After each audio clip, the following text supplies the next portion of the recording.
Hi, welcome to Real Estate Channel. Hyderabad లో real estate ఇంకా మందగమనంలోనే ఉంది. తెలంగాణ అసెంబ్లీ ఎన్నికలు ముగిసిన తర్వాత కూడా పరిస్థితి మారలేదు. పార్లమెంట్ ఎన్నికలు, ఏపీ అసెంబ్లీ ఎన్నికల తర్వాత రియల్ ఎస్టేట్ కుదుటపడి పుంజుకునే అవకాశం కనిపిస్తోంది. రియల్ ఎస్టేట్ మందగమనంలో ఉందని రియల్టర్లు కృత్రిమ భూమి సృష్టిస్తున్నారని ఏడాదిన్నరగా పరిస్థితిలో మార్పే లేదు. కొద్ది నెలల క్రితం ఎకరం 100 కోట్లంటూ హడావుడి జరిగిన అదంతా పాల పొంగేరని తేలిపోయింది. హెచ్ఎండిఏ కోకాపేట భూముల వేలంలో పాల్గొన్న వాళ్ళు డబ్బులు కట్టకుండా ముఖం చాటేయడం వాస్తవ పరిస్థితికి అద్దం పడుతోంది. హైదరాబాద్ లో రియల్ ఎస్టేట్ ఫేట్ మారలేదు. కొన్ని నెలలుగా ఉన్న మందగమనం అలాగే కొనసాగుతోంది. లక్షల సంఖ్యలో అమ్ముడుపోని ఫ్లాట్లు బిల్డర్లను భయపెడుతున్నాయి. భూముల అమ్మకాలు కూడా అంతంత మాత్రంగానే ఉన్నాయి. రియల్ ఎస్టేట్ కు ఢోకా లేదని పైకి రియల్టర్లు ఊదరగొడుతున్నా వాస్తవ చిత్రం మాత్రం భిన్నంగా కనిపిస్తోంది. కొత్త ఎంక్వైరీలు కూడా బాగా తగ్గిపోయాయంటున్నారు. కేవలం అత్యవసరం ఉన్నవాళ్లు మినహా ఎవ్వరూ ఫ్లాట్ల వైపు తొంగి చూడడం లేదు. అయినా సరే కొందరు రియల్టర్లు కృత్రిమ భూమ్ క్రియేట్ చేయడానికి కొత్త వెంచర్లు, ప్రాజెక్టులు చేస్తూ హడావిడి చేస్తున్నారనే వాదన గట్టిగా వినిపిస్తోంది. రియల్ ఎస్టేట్ మందగమనంలో ఉందనే సంగతి ఎన్టీవీ మొదటి నుంచి చెబుతూనే ఉంది. కొందరు రియల్టర్లు భ్రమలు కల్పిస్తున్నారని, వినియోగదారులు మోసపోవద్దని ఎప్పటికప్పుడు అవగాహన కల్పించే ప్రయత్నం చేస్తూనే ఉంది. హైదరాబాద్ లో గతేడాది నుంచి రియల్ ఎస్టేట్ మందగమనంలో ఉంది. భూమ్ తేవడానికి సెప్టెంబర్ రియల్ ఎస్టేట్ అద్భుతంగా ఉందని చెప్పడానికి బుద్వేల్, మోకిలా, కోకాపేట్లో భూములు హెచ్ఎండిఏ వేలం వేసింది. ఎకరా 100 కోట్లకు పైగా పలికి కోకాపేట్ రికార్డులు క్రియేట్ చేసింది. హైదరాబాద్ లో రియల్ భూమి ఉందని అప్పట్లో రాజకీయ పార్టీలు కూడా చెప్పుకున్నాయి.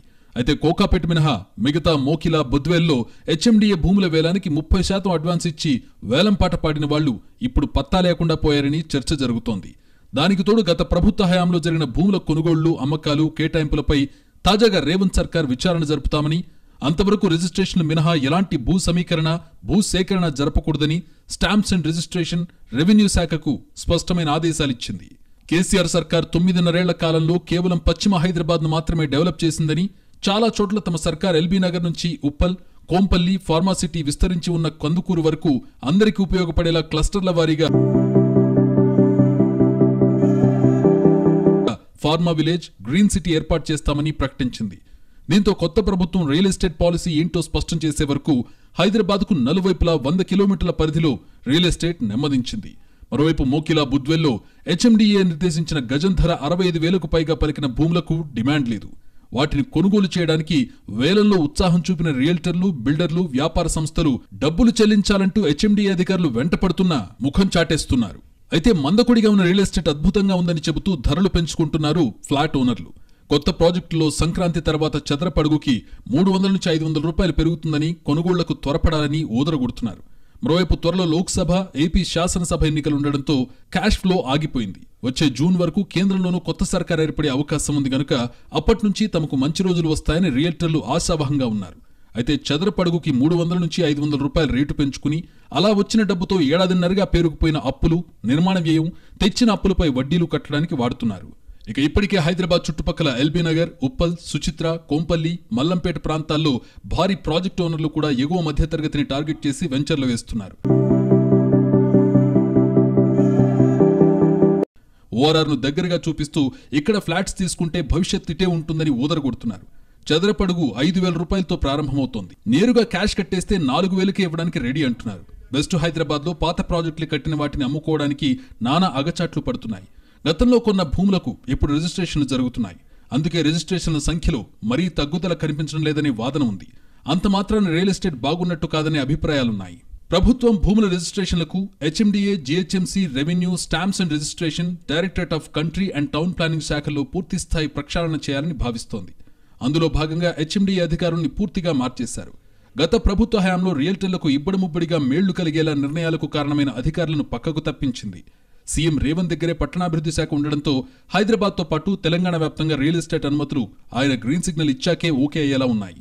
రియల్ ఎస్టేట్ను కేవలం వెస్ట్ హైదరాబాద్కు పరిమితం చేయకుండా గ్రేటర్ హైదరాబాద్ చుట్టూ విస్తరించడమే తమ లక్ష్యమని రేవంత్ పదే పదే చెబుతున్నారు. మరోవైపు హెచ్ఎండిఏలో ఉన్న డైరెక్టర్ల సంఖ్య కుదించాలని, ఉన్న డైరెక్టర్లకు కూడా అధికారాలు కత్తిరించడానికి గ్రౌండ్ ప్రిపేర్ అవుతోంది. గత ప్రభుత్వ హయాంలో రియల్ ఎస్టేట్ ప్రాజెక్టులకు ఎడాపెడా అనుమతులిచ్చిన 3 అధికారులని లూప్ లైన్లో పెట్టేసింది. ఇవన్నీ స్ట్రీమ్లైన్ అయ్యేదాకా హైదరాబాద్తో పాటు తెలంగాణలో రియల్ వ్యాపారం గాడిన పడే పరిస్థితి కనిపించడం లేదు. గచ్చిబౌలి, కొండాపూర్, మాదాపూర్, తెల్లాపూర్, మోఖిల, శంకర్పల్లి, కోకాపేట్, మణికొండ, అల్కాపూర్, మియాపూర్, కూకట్పల్లి, హైటెక్ సిటీ, చందానగర్, బిహెచ్ఎల్, పటాన్చెరు, ప్రగతినగర్లో గత ఏడాది ఆగస్టులో చదరపడుగు అత్యల్పంగా 5,000, అత్యధికంగా 8,000 ఉంది. ఇప్పుడు డైరెక్ట్ క్యాష్ ఇస్తే 6,000 రూపాయలకు ముందే అగ్రిమెంట్లు చేసిస్తామని బిల్డర్లు ఆఫర్ ఇస్తున్నారు. హైదరాబాద్ రియల్ ఎస్టేట్ డౌన్ కావడానికి చాలా కారణాలున్నాయి. ఇక్కడ అవసరానికి మించి నిర్మాణాలు జరిగిపోయాయి. జనం అవసరాలను దాటి కన్స్ట్రక్షన్ పెరిగింది. సెకండ్ ఇన్వెస్ట్మెంట్ కూడా పరిధి దాటిందనే వాదనలున్నాయి. ఇబ్బడి ముబ్బడిగా కొత్త ఉద్యోగాలు రాలేదు, కొత్త కంపెనీలు కూడా రాలేదు. పైగా కోవర్కింగ్ స్పేస్లకు డిమాండ్ పెరిగింది. అపార్ట్మెంట్ సేల్స్ బాగా పడిపోయాయి.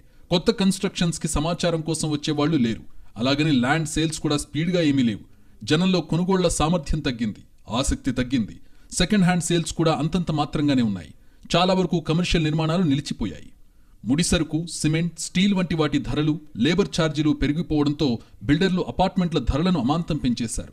ఆకాశాన్నంటుతున్న ధరలను చూసి కొనుగోలుదారులు వెనక్కి తగ్గారు. హైదరాబాద్ రియల్ ఎస్టేట్ ఐటీ మీద అతిగా ఆధారపడుతోంది.